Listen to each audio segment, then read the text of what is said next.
All right. Hey, everybody, and thank you for listening. This is the first episode of We Read Theory, a podcast that reads and discusses radical leftist theory and sort of breaks it down and lets me, in this case, ask, the natural questions. My name is Alex. My name is Mark. And today we're going to be talking about Peter Kropotkin's Conquest of Bread.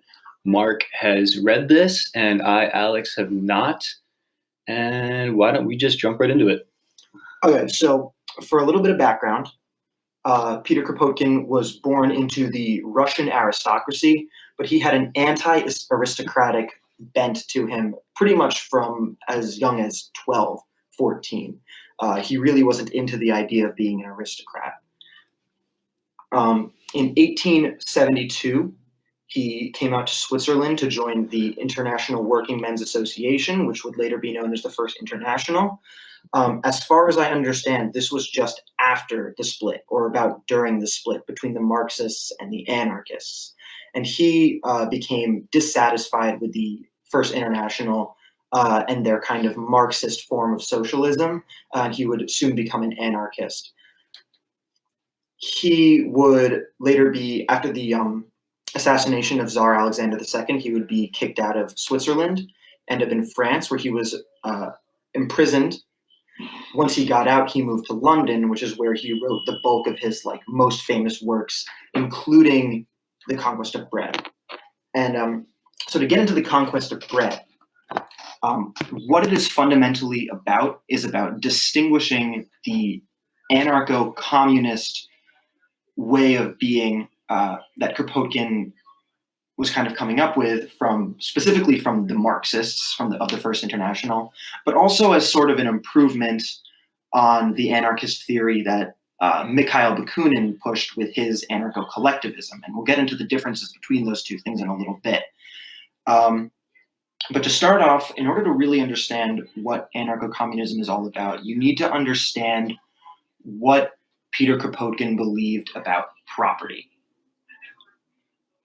In short, he wasn't a fan of private ownership of property, but his reasoning behind this was that generally we think that someone owns something when they put work into resources and make something of greater value, or at least we believe that they're entitled to some compensation for doing that. We do our best to, compensate people in kind to what they've done, but Kropotkin says, that's impossible. Because when you look at the items that you use, let's say you're living in 1892 London, and you have coal that you use to heat your house. That coal was mined in a mine somewhere else in Great Britain.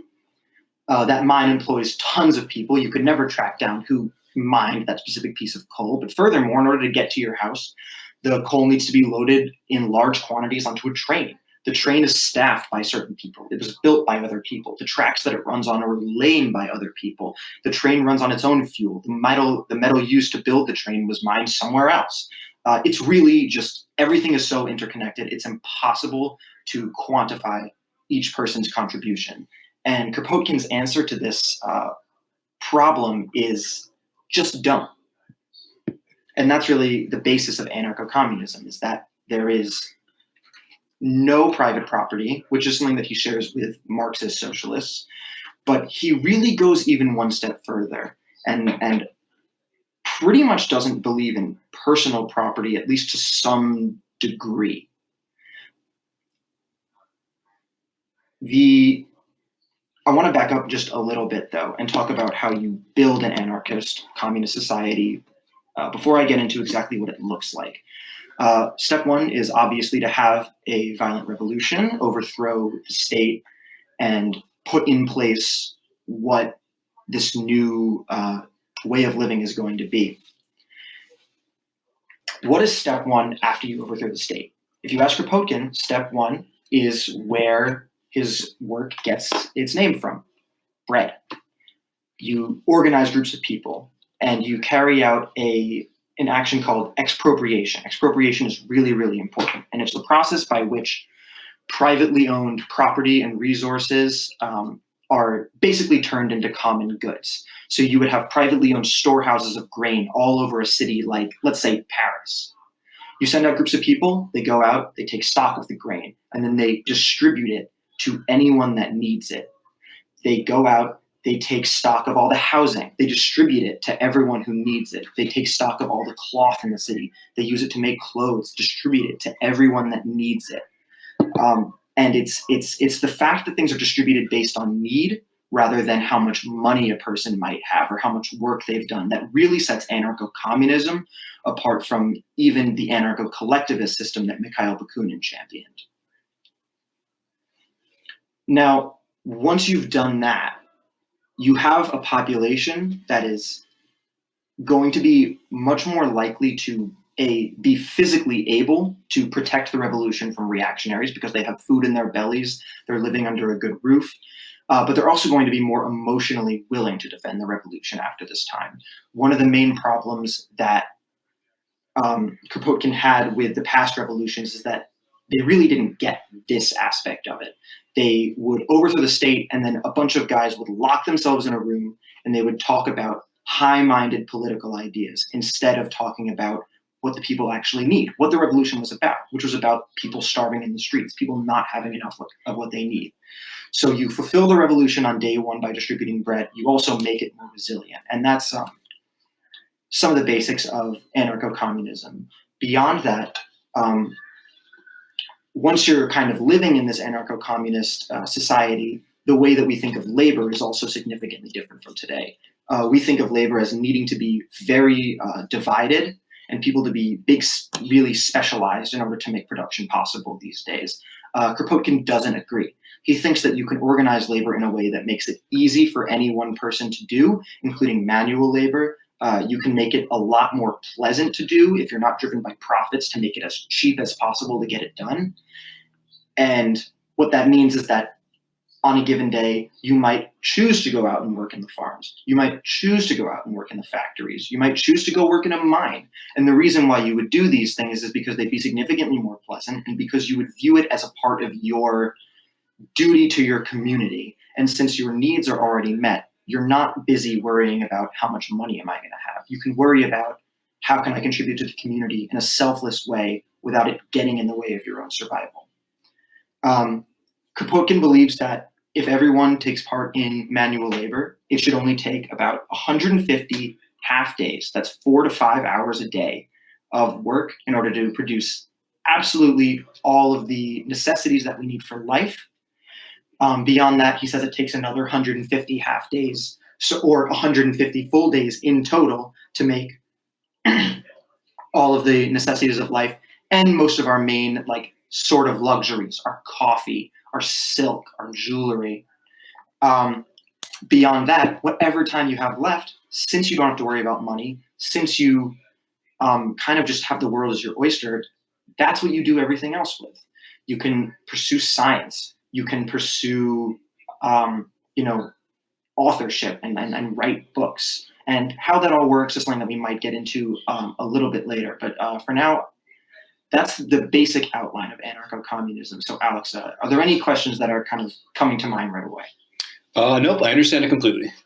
Oh, wow, that's good. That was quick. Awesome. Only 9 minutes. Perfect. On a real note, so you said everyone is entitled to everything? So yeah, to get more specific, Kropotkin says that there are, the idea is basically that anything that exists in surplus, that we have more than we need of, anyone can just have as much of that as they want. And Kropotkin generally believes that people are going to be sparing with the things, not take more than they need, because once again, it's this capitalist mode of production that stokes that greediness in us, that need to hoard things, because we're always so worried about our security when it can be taken away at any time. When we're guaranteed that financial security and our necessities, it's not going to be a big problem that people could theoretically take all of the water or all of the food from the stores. So if someone wanted to record a podcast and they needed a microphone, yes, a really, really nice, a really nice studio microphone, that's obviously not going to be in surplus. Mhm. So how would I in this society go about getting one? So for items that aren't in surplus, generally the way that we would think of it is that they would be rationed out. A microphone is actually an interesting item, and I think, obviously Kropotkin could never have predicted that podcasts would be a thing.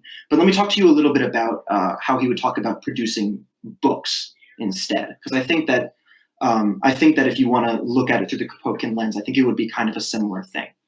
Let's say in a city you have a certain number of people that all collectively want to produce podcasts. And there's a lot of things that go into producing podcasts. You need your recording equipment. You need recording studios so that you can get good sound. You need sound editing software and computers. We're fucked then. Yeah. So likewise, when you want to write a book and publish it and distribute it, you need the bindings, you need the paper, you need the ink, you need the printing presses, and you need people to run them from where you actually print them to where they're to be distributed. This is something that would be taken care of outside of your 300 half days. And you would basically have something of a authors or podcasters society within your community that is made up of people who, A, want to create podcasts and are willing to do whatever labor is necessary to get their podcasts sort of out there. And it's also made up of people who just like podcasts enough that even if they're not creating writing and recording the podcast themselves, because once again, they have their basic needs met. They are free to use their labor as they see on a given day, are willing to work at building microphones, work at building computers, creating the kind of editing software that you would need, or using stuff that someone else has made, software. And so they all kind of work together in a big group to make podcasting possible. It would be kind of a mini podcasting commune, so to speak. Does that make sense? Podcasting commune. Okay. So basically what you're saying is you want to do something involved in like a luxury hobby, like arts or literature. You really have to commit to it, and you can't do everything, I guess. No, you can't do everything, probably, but you can't do anything. You can't do everything today either. But if you wanted to pursue something that badly, you truly could, because one, you had the time. Yes. And two, you had the resources. Yeah, and you would have, as long as your passion isn't something really, really obscure, any decent sized group of people is going to have a large number of people who want to pursue that thing as well. And if wherever you live doesn't have that large number of people, you would have freedom of movement. You could go somewhere that does. Mm-hmm. Okay. So I want to jump back to when you said you can switch between jobs, because a lot of these jobs are, menial labor. Yes. Like farming or factory work. Yeah. Before you go on, it's important to understand that this book was written in 1892. So the percentage of work being done that was manual was much higher than it is today. Most people living in developed countries are used to living in service economies these days. That wasn't really the case for him back then. So it's hard to say exactly which jobs. There's a concept called bullshit jobs today, where there's jobs that people just do because they have to do something and not because anyone actually needs it done. So it's hard to say exactly which jobs would still exist, but you could work the same system around a service economy, possibly, as well as a manual economy. I think if he was writing this today, well, actually, I should ask, do you think if he was writing this today, how do you think he would have thought about automation? Obviously, he would have been very in favor of automation. So I want to move on to that automation question, but I want to finish answering that first question. Absolutely. So can you just repeat that so we can answer that before moving on? How is it that you can switch between jobs? Okay, so it would basically be almost like everything would be as unskilled as possible. I actually found myself a little bit unsatisfied with how he kind of just brushed this off. But in general, he's kind of in favor of that like 1890s era amount of automation, amount of using machines to make it as easy as possible, so that you don't necessarily need to train people to work in fields or to mine, and people can kind of just generally know how to do it just by watching it done very simply. The specifics of how you would run a farm or train people to run a farm are a little bit too that's a little bit too like deep to really for Kropotkin to get into in like such a wide-ranging work as the Conquest of Bread. But basically the work ought to be simple enough and agreeable enough that just about anyone could do it, and that the people who couldn't do it would be few enough that it could still get done and it would still be good enough for everyone to live with. Okay, so keeping with the fact that this was written over 100 years ago. Yeah. There was still secondary education way back then. So yeah. Can you just clarify what you mean by secondary education? Secondary education meaning getting training for multiple years. It doesn't have to be like in like an actual school. So you mean like something like a college education? Just like high school. Yeah. Or is high school part of that as well? Anything not considered like public general education, like arts, history, basic maths, anything you'd have to have technical training for. Like I'd say obviously like trade jobs are like secondary education. So what if I'm assuming when someone turns, say, like 18, I don't know the specific age, if he mentioned an age in there, that you'd have to start working and contributing. He didn't specify any particular age, no. Okay, so he's just kind of branching off that he's just assuming that everyone. Let's backtrack a little bit. Okay. So he assumes everyone is going to work. Yes. That's a pretty big assumption. What if someone, refuses to contribute? Is that a criminal offense? Okay, so he's an anarchist. So obviously there's no such thing as crime, really, in the sense that we think of it. There's no centralized state to enforce laws. Mm-hmm. The way that you so first of all, he thinks that people don't really need incentives in the same way that we do today.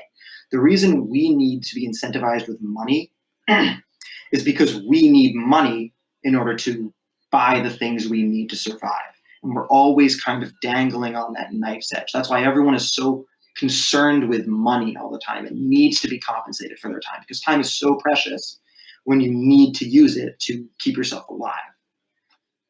So first of all, Kropotkin has a higher opinion of people than probably most people that I've met in real life would.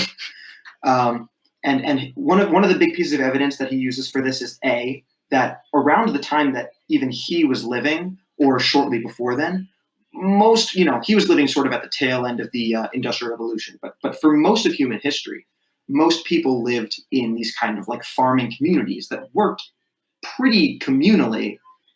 In sort of a like pre-industrial communism, as he would have called it. So he says, first of all, communism is a way that people generally live in. It's the default state of humanity, arguably. He would have said that tribal peoples would have lived communistly as well. And he would say that if you look at what happens during a natural disaster, the first thing that people say, let's take the Titanic. People didn't say the richest people, the most productive people get to go to the lifeboats first, the most worthy people. No, it's women and children, because women and children are the most in need of help in that situation, at least, from that kind of perspective.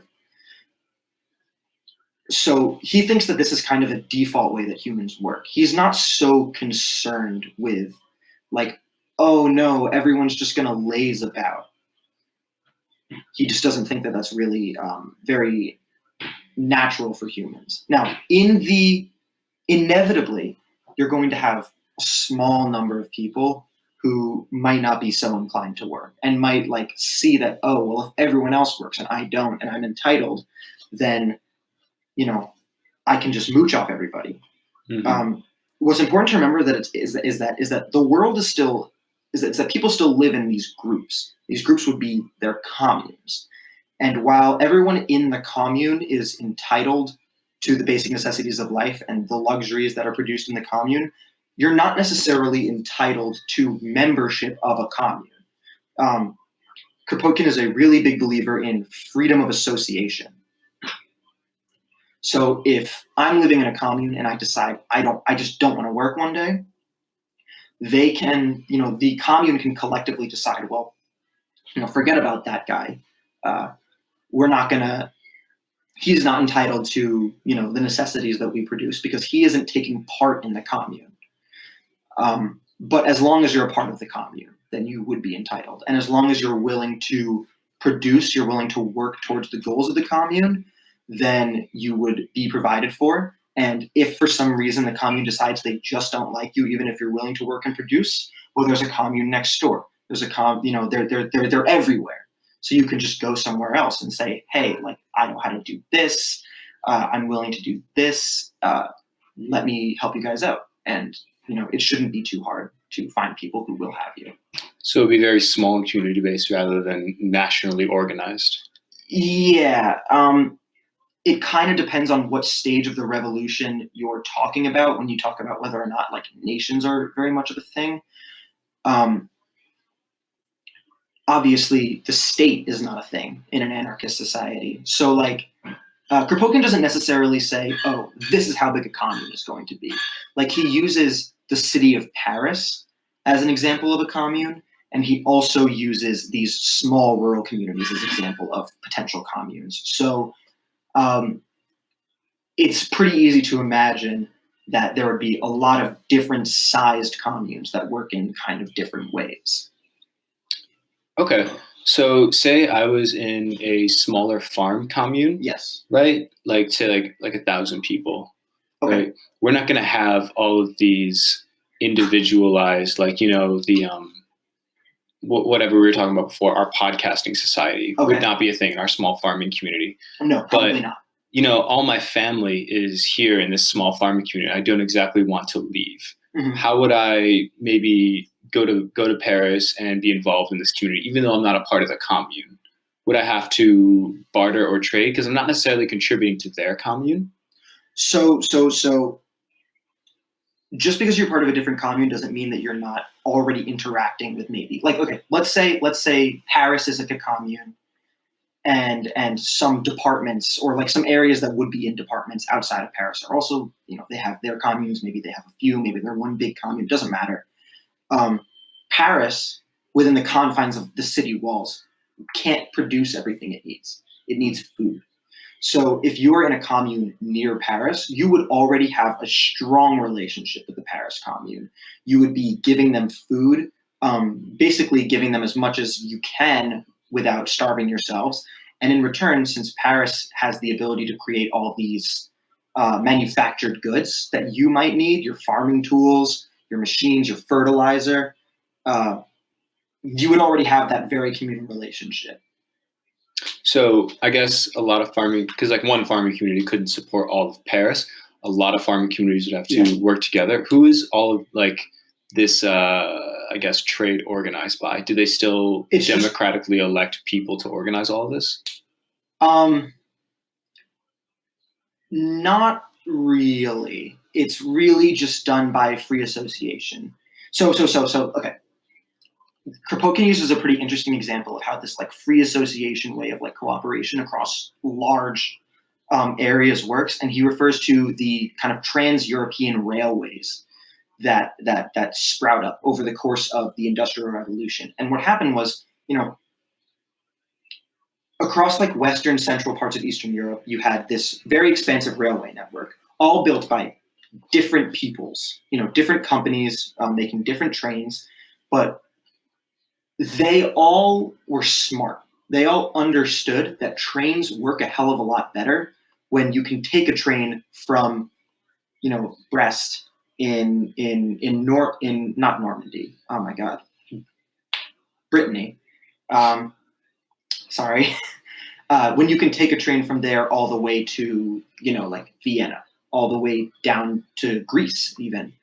And whatever section of trains you're looking over is going to work a lot better if it's interconnected in that system.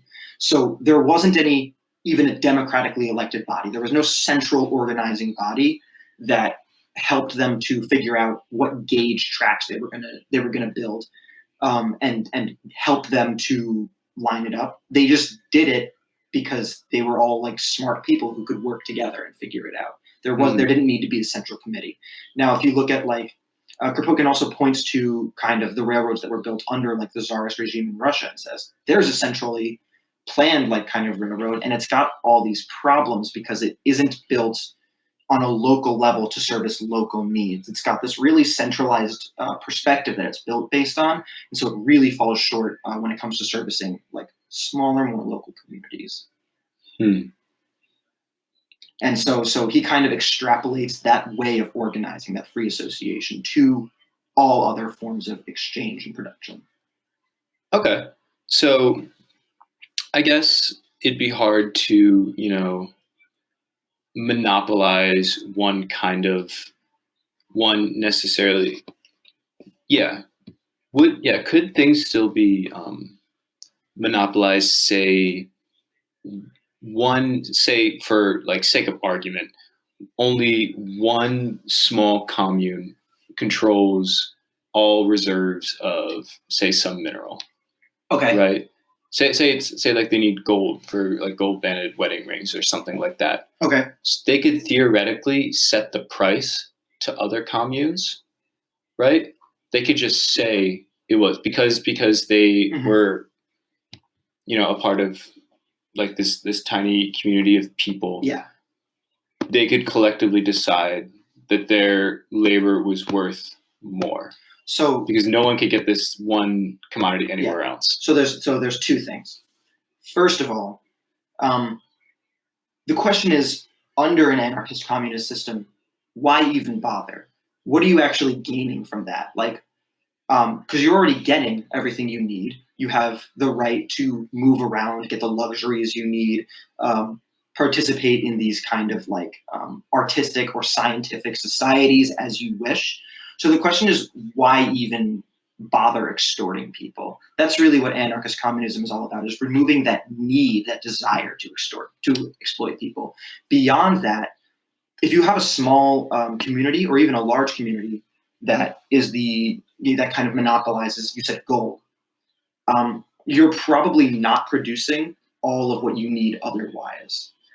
Therefore, like if you have enough for tons of other people, you're probably not producing everything else you need otherwise. You're probably not producing all the food you need. So that interconnectedness, that interreliance will make it very difficult to exploit people in any serious way.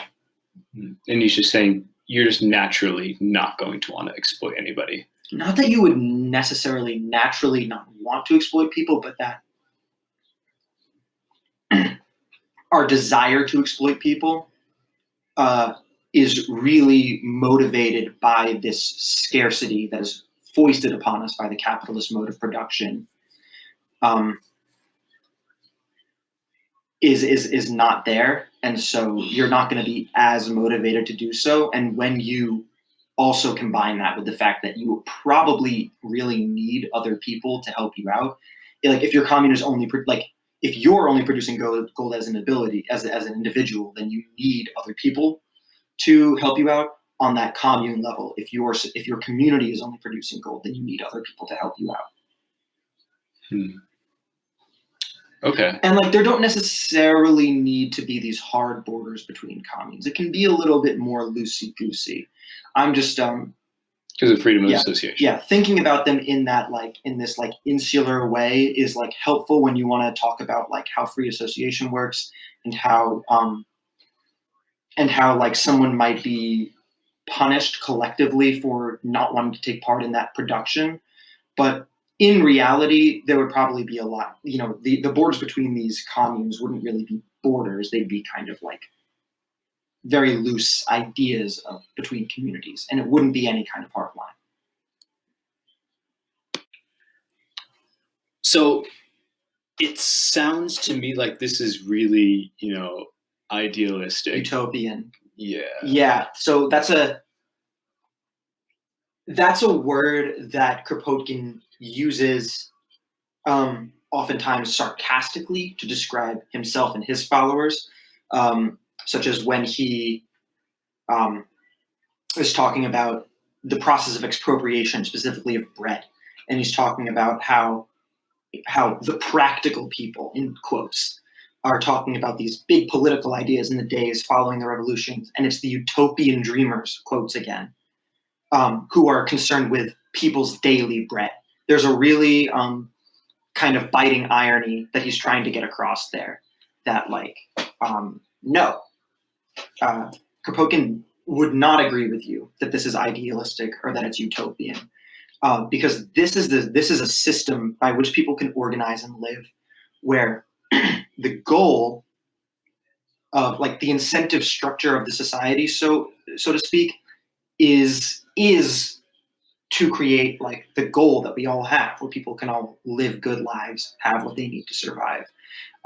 He would look at a system like a very similar system to his own, anarcho-collectivists, who think, oh, we can divide work up by how many hours it takes and pay people based on hours, and that's going to be fair. Or we can find a perfectly fair way to pay people for different kinds of work, different wages. He would say that it's still wages for the kind of work that they do per hour. And all of this, working out in an anarchist system without a state or with a really small state, Kropotkin would say that's utopian. If you look back at this capitalist system, the capitalist system works really well at what it kind of is trying to do, which is to create a large amount of wealth. But this idea that a system by which the incentive structure drives people to be greedy, to exploit each other, to accumulate mountains of wealth. Everyone living a good life under that system is utopian. That would never happen, according to Kropotkin. Anarcho-communism is a method of organizing people that, for which the explicit goal is producing that good life, that best possible life for every person involved. And Kropotkin would argue that that's the least utopian thing ever. Build a society around accomplishing the goal that you want to accomplish. That makes sense. Yeah, I guess. At least not. It's hard to really convince a person that just doesn't think that people are capable of this. You could point to those kinds of communism is the natural way for humans to be arguments that we talked about earlier as the closest thing you can get to evidence. But on some level, it's a matter of how much faith you have in people in general. Okay, that I guess makes a lot of his other ideology make sense. Yeah, but maybe not in terms of putting into praxis, unfortunately. Jumping back to our in terms of again, an idealist society that makes everything easier for everyone involved.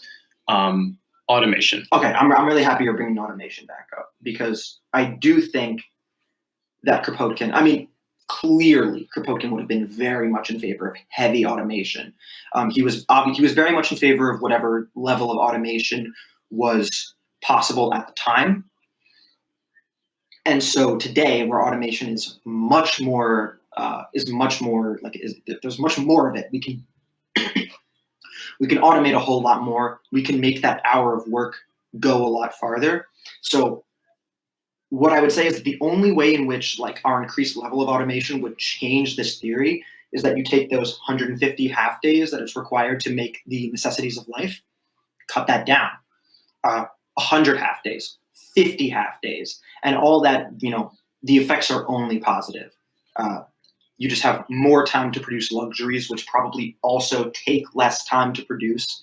And that's just more time to socialize, or to pursue your art form, or to, write your book, or join a scientific society which can pursue science without the need to pursue certain subjects to accrue more funding. Does that make sense? Yeah, no.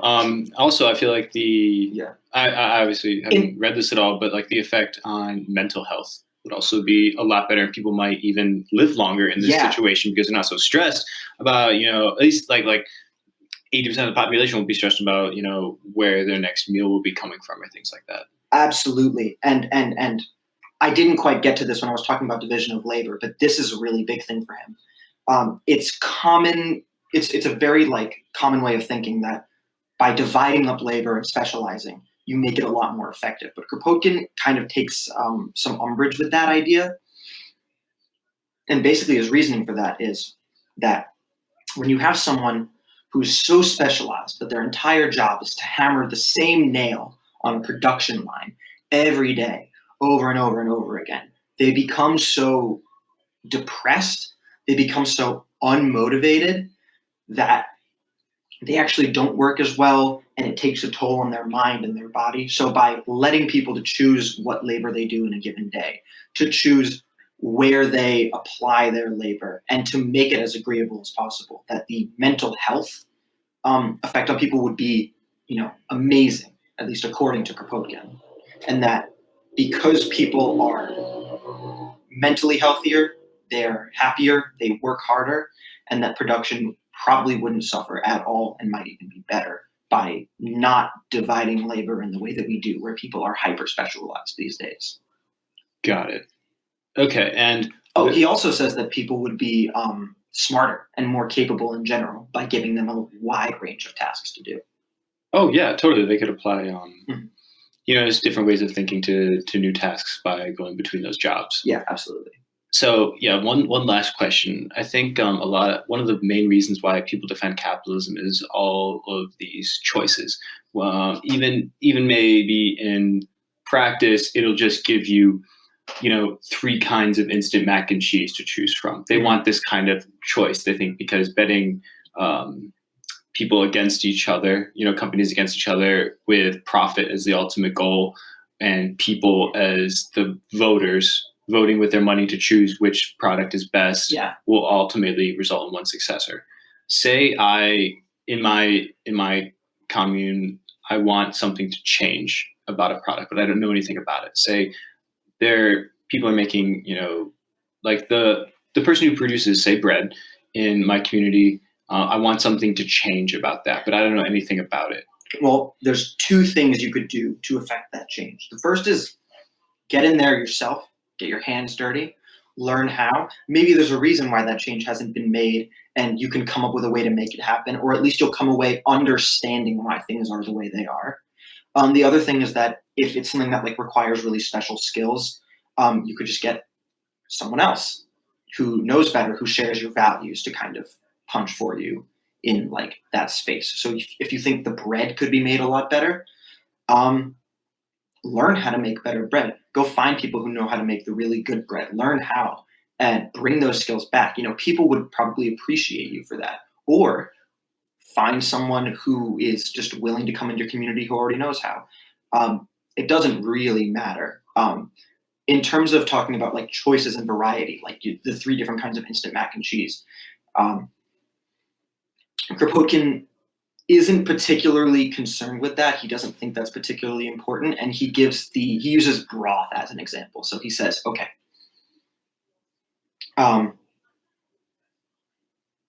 pretty much any soups are broth and a bunch of other accoutrements, different things you might want to put in, different spices. So you